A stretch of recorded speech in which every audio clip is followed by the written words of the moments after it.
بسم اللہ الرحمن الرحیم۔ تمام قسم کی تعریفیں اللہ کے لیے ہیں اور وہی تمام خوبیوں اور تعریفوں کا صحیح مستحق ہے، اور بے شمار صلاۃ و سلام کے ہدیہ ہماری سب کی جانب اس کے آخری نبی حضرت محمد مصطفیٰ صلی اللہ علیہ وسلم کی روح پاکیزہ پر نازل ہوں، اور ہمیشہ تک، اور سلام تمام نبیوں و رسولوں پر، صحابہ و بزرگان دین پر۔ السلام علیکم۔ آپ کو قافلے کے ساتھ اس لیے نہیں لے جایا گیا تھا کہ آپ کم عمر تھے۔ آپ وہیں درخت کے نیچے بیٹھ گئے۔ ادھر بحیرہ نے لوگوں کو دیکھا اور ان میں سے کسی میں اسے وہ صفت نظر نہ آئی جو آخری نبی کے بارے میں اسے معلوم تھی، نہ ان میں سے کسی پر وہ بدلی نظر آئی، بلکہ اس نے عجیب بات دیکھی کہ وہ بدلی وہیں پڑاؤ کی جگہ پر ہی رہ گئی تھی۔ اس کا صاف مطلب یہ تھا بدلی وہیں ہے جہاں اللہ کے رسول ہیں۔ تب اس نے کہا، اے قریش کے لوگوں، میری دعوت سے آپ میں سے کوئی بھی پیچھے نہیں رہنا چاہیے۔ اس پر قریش نے کہا، اے بحیرہ، جن لوگوں کو آپ کی اس دعوت میں لانا ضروری تھا ان میں سے تو کوئی رہا نہیں، ہاں ایک لڑکا رہ گیا ہے جو سب سے کم عمر ہے۔ بحیرہ بولا، تب پھر مہربانی فرما کر اسے بھی بلا لیں۔ یہ کس قدر بری بات ہے کہ آپ سب آئیں اور آپ میں سے ایک رہ جائے، اور میں نے اسے آپ لوگوں کے ساتھ دیکھا تھا۔ تب ایک شخص گیا اور آپ کو ساتھ لے کر بحیرہ کی طرف روانہ ہوا۔ اس وقت وہ بدلی آپ کے ساتھ ساتھ چلی اور تمام راستے اس نے آپ پر سایہ کیے رکھا۔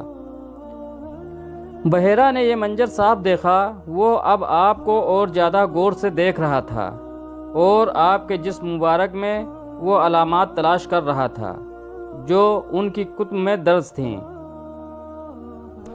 جب لوگ کھانا کھا چکے اور ادھر ادھر ہو گئے، تب بحیرہ آپ کے پاس آیا اور بولا، میں لات اور عزا کے نام پر آپ سے چند باتیں پوچھنا چاہتا ہوں، جو میں پوچھوں آپ مجھے بتائیں۔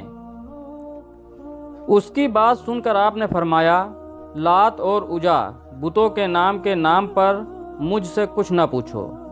اللہ کی قسم مجھے سب سے زیادہ نفرت انہی سے ہے۔ تو بحیرہ بولا، اچھا تو پھر اللہ کے نام پر بتائیں جو میں پوچھنا چاہتا ہوں۔ تو آپ نے فرمایا، پوچھو کیا پوچھنا ہے۔ اس نے بہت سے سوالات کیے، آپ کی عادات کے بارے میں پوچھا۔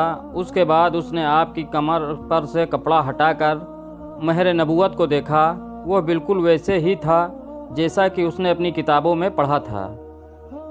اس نے فوراً مہر نبوت کی جگہ کو بوسہ دیا۔ قریش کے لوگ یہ سب دیکھ رہے تھے اور حیران ہو رہے تھے کہ آخر لوگ کہے بغیر نہ رہ سکے، یہ راہب محمد صلی اللہ علیہ وسلم میں بہت دلچسپی لے رہا ہے، شاید اس کے نزدیک ان کا مرتبہ بہت بلند ہے۔ ادھر نبی کریم صلی اللہ علیہ وسلم سے بات چیت کرنے کے بعد بحیرہ ابو طالب کی طرف آیا اور بولا، یہ لڑکا تمہارا کیا لگتا ہے؟ ابو طالب نے کہا، یہ میرا بیٹا ہے۔ اس پر بحیرہ نے کہا، نہیں، یہ تمہارا بیٹا نہیں ہو سکتا، یہ نہیں ہو سکتا کہ اس کا باپ زندہ ہو۔ ابو طالب کو یہ سن کر حیرت ہوئی۔ پھر انہوں نے کہا، دراصل یہ میرے بھائی کا بیٹا ہے، ان کا باپ کہاں ہے؟ وہ فوت ہو چکا ہے۔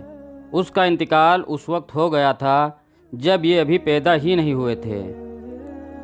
یہ سن کر بحیرہ بول اٹھا، ہاں یہ بات صحیح ہے، اور ان کی والدہ کا کیا ہوا؟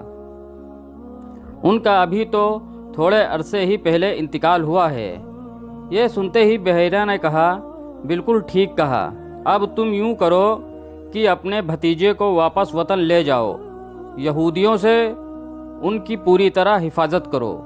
اگر انہوں نے انہیں دیکھ لیا اور ان میں وہ نشانیاں دیکھ لیں جو میں نے دیکھی ہیں، تو وہ انہیں قتل کرنے کی کوشش کریں گے۔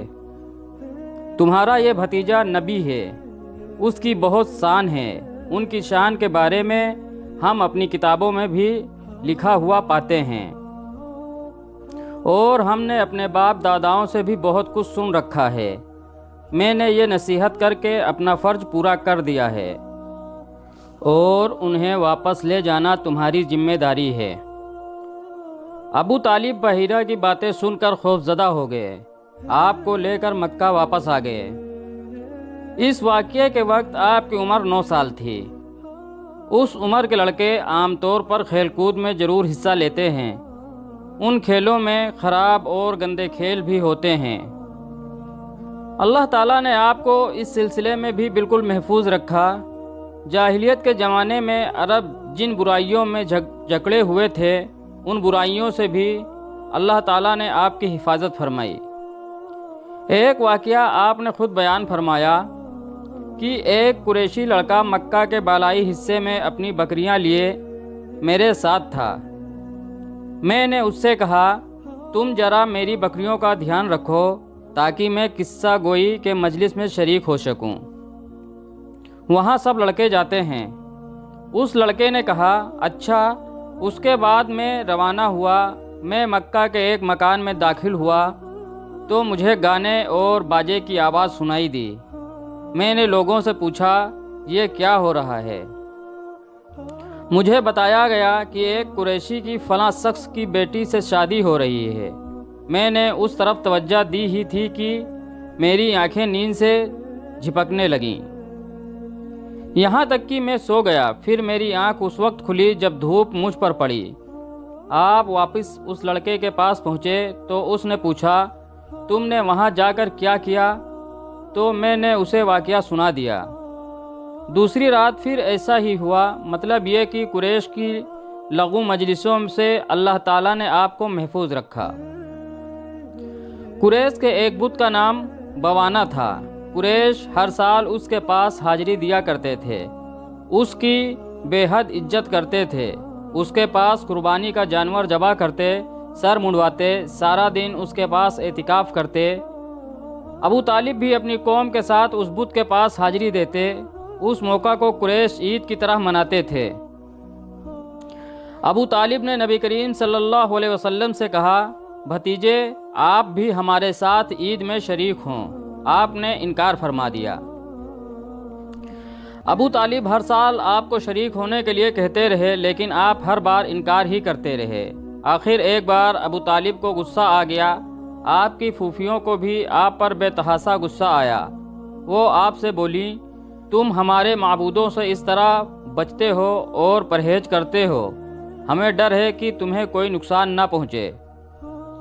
انہوں نے یہ بھی کہا، محمد آخر تم عید میں کیوں شریک نہیں ہوتے؟